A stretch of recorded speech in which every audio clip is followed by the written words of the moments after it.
여러분, 안녕하세요. 저는 정년퇴임을 한 이후로 시골에 계신 어머님을 뵈러 매주 1박 2일 일정으로 천안 시골집에 내려갑니다.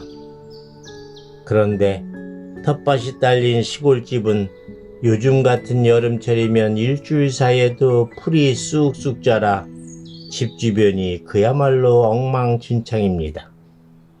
따라서 어머님 집에 도착하자마자 배낭을 집어던지고 제가 맨 먼저 하는 일은 창고에서 낫을 꺼내 들고 집 주변에 웃자란 풀을 깎는 것입니다.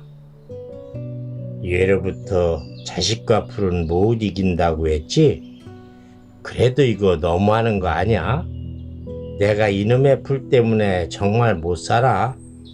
라고 중얼거리며 힘겹게 낫질을 할 때면 한여름 떼약볕에 구슬땀을 흘리며 풀을 깎는 아들이 안쓰러웠던지 어머님께서는 제초제를 사다 뿌리면 손쉽게 해결될 일을 왜 굳이 사서 고생을 하느냐고 추궁하십니다.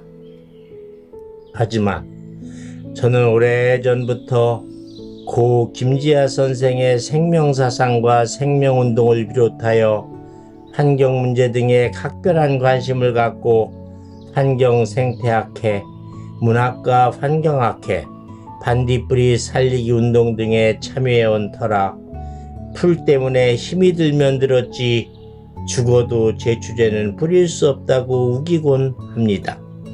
그래서 매주 모자지간에 풀로 인해 한바탕 언쟁이 벌어지지요. 1962년 미국의 해양생물학자이자 작가였던 레이첼 카슨이 침묵의 봄을 출간해서 지구촌 사람들에게 환경 문제에 경종을 울린 지가 올해로 60년이 되었습니다. 하지만 오늘날에도 지구촌 곳곳은 인간이 저지른 갖가지 오염과 환경 파괴로 인해 여전히 신음하며 몸살을 앓고 있습니다. 어쩌면 최근에 지구촌을 강타하고 있는 코로나 팬데믹도 따지고 보면 그동안 인간이 저지른 업보와 죄과에 대해 천벌을 받는 것인지도 모릅니다. 20세기 환경학 최고의 고전 침묵의 봄은 미국의 시사주간지 타임이 20세기를 변화시킨 100인 중 한 사람으로 뽑은 레이첼 카슨이 지구촌 사람들이 처한 비참한 상황과 환경 문제의 심각성과 경각심을 일깨워주기 위해 쓴 책입니다. 우선 책 제목을 침묵의 봄으로 정한 것은 봄이 오면 시골에서 의뢰이 들을 수 있는 새소리를 다시는 못 듣게 된 암울한 현실에 대한 카슨의 인식과 의문 때문이었습니다. 새는 예로부터 계절의 순환과 봄의 도래를 알려주는 소중한 전령이었습니다. 하지만 인간의 탐욕과 이기심, 살충제의 무분별한 사용, 환경오염과 생태계의 파괴 등으로 인해 봄의 교향곡이라 할 수 있는 새소리를 이제는 인간이 더 이상 들을 수 없는 지경까지 이르게 된 것이지요. 다음으로 카슨은 친구로부터 받은 편지 한 통을 계기로 살충제의 무분별한 사용 실태와 그 위험성을 조사하고 살충제의 과도한 사용으로 인해 무참히 파괴되고 있는 야생 생물계의 실태를 적나라하게 공개하여 생태계 오염이 어떻게 시작되고 생물과 자연환경에 어떻게 치명적인 영향을 미치는지를 구체적으로 설명하고 있습니다. 이 책은 출판 당시 언론의 가혹한 비난과 화학업계의 거센 항의에도 불구하고 지구촌 사람들에게 환경 문제에 대한 새로운 인식과 각성을 일깨웠고 정부의 정책 변화를 획기적으로 끌어냈으며 현대적 환경운동의 기폭제 역할을 했습니다. 카슨이 자신의 책에서 다루고 있는 환경 문제와 관련하여 제가 얼마 전에 겪었던 한 가지 여담을 들려드리고자 합니다. 몇 년 전 늦가을 제가 충주에서 특강을 마치고 버스로 상경하던 중이었습니다. 연세가 80쯤 좋게 되어 보이는 어르신께서 커다란 배추 보따리를 들고 제 옆자리에 앉으셨습니다. 그 당시는 배추가 풍년이라 배추값이 아주 쌀 때였습니다. 그래서 제가 아니 서울에서 구매하셔도 되는데 왜 굳이 이렇게 무거운 배추 보따리를 들고 먼 거리를 가시느냐라고 여쭤봤습니다. 그랬더니 그분 말씀이 당신께서는 지난 10여 년 동안 중국에서 배추 농사를 짓다가 귀국했는데 중국 현지에서는 배추에다 독성이 강한 농약을 얼마나 많이 살포하는지 그 배추로 담근 김치를 자기 아들 내가 사먹는 꼴을 차마 두고 볼 수가 없어 농사를 손수지어 김장용으로 이렇게 가져다주는 중이라고 하셨습니다. 대화 끝에 그 어르신께서는 다음과 같은 말씀을 덧붙이는 것도 잊지 않으셨습니다. 농사 지을 때 농약 치는 건 그래도 이해할 만하지요. 하지만 야채나 김치를 선적하여 수출할 때 신선도 유지와 상하는 것을 막기 위해 인체에 해로운 약품들을 얼마나 많이 뿌려대는지 아십니까? 라고 말이지요. 여러분께서도 아시다시피 올봄 양봉업계는 꿀벌 실종 사건으로 큰 홍역을 치렀습니다. 새봄을 맞아 양봉업자들이 양봉 준비를 위해 벌통을 열었는데 벌통 속 벌집에는 먹다 남은 먹이 찌꺼기와 얼어 죽은 꿀벌 몇 마리를 제하고는 벌통이 횡한 경우가 대부분이었다고 합니다. 농림축산식품부에 따르면 대략 78억 마리의 꿀벌이 폐사한 것으로 밝혀졌습니다.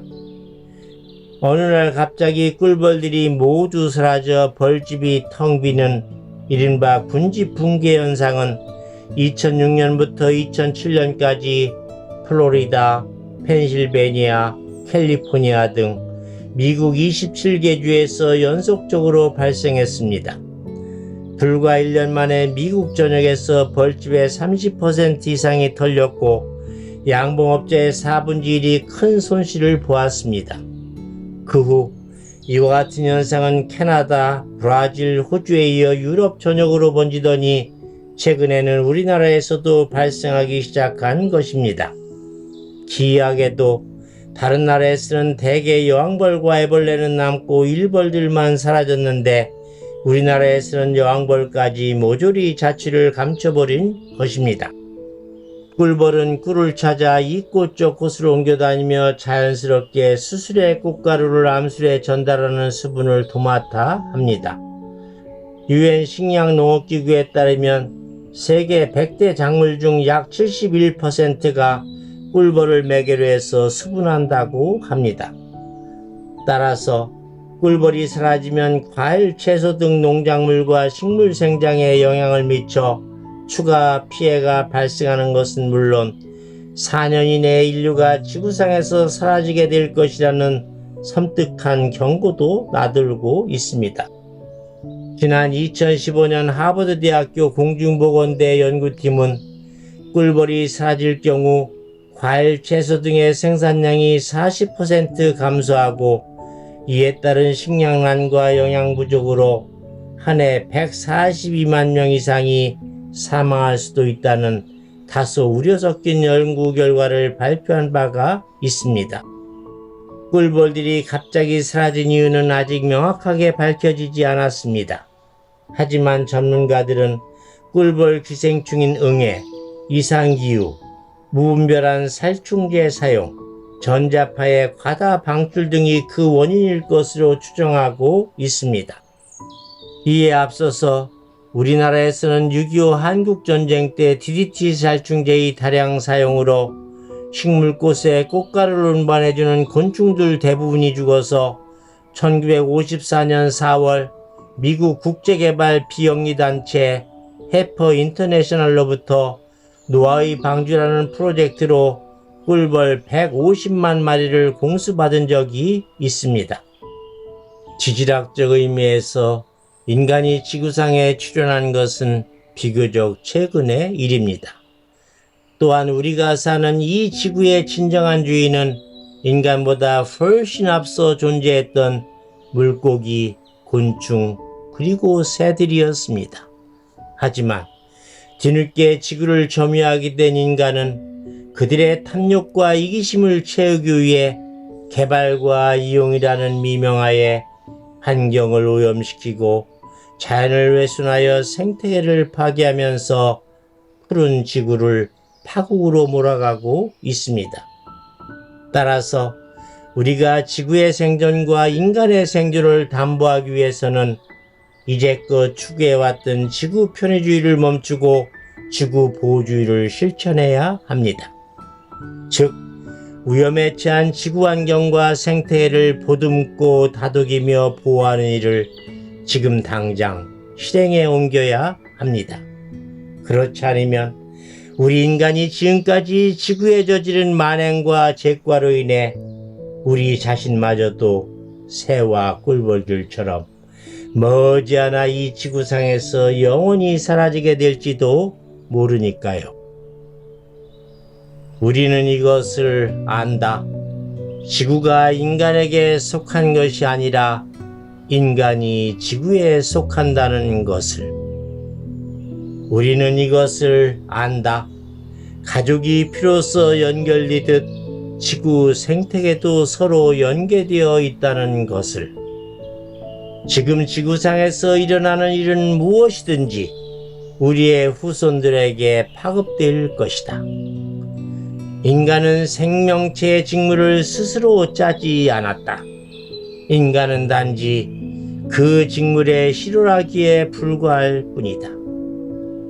인간이 지구에 저지르는 것은 무엇이든지 자기 자신에게 저지르는 것이다.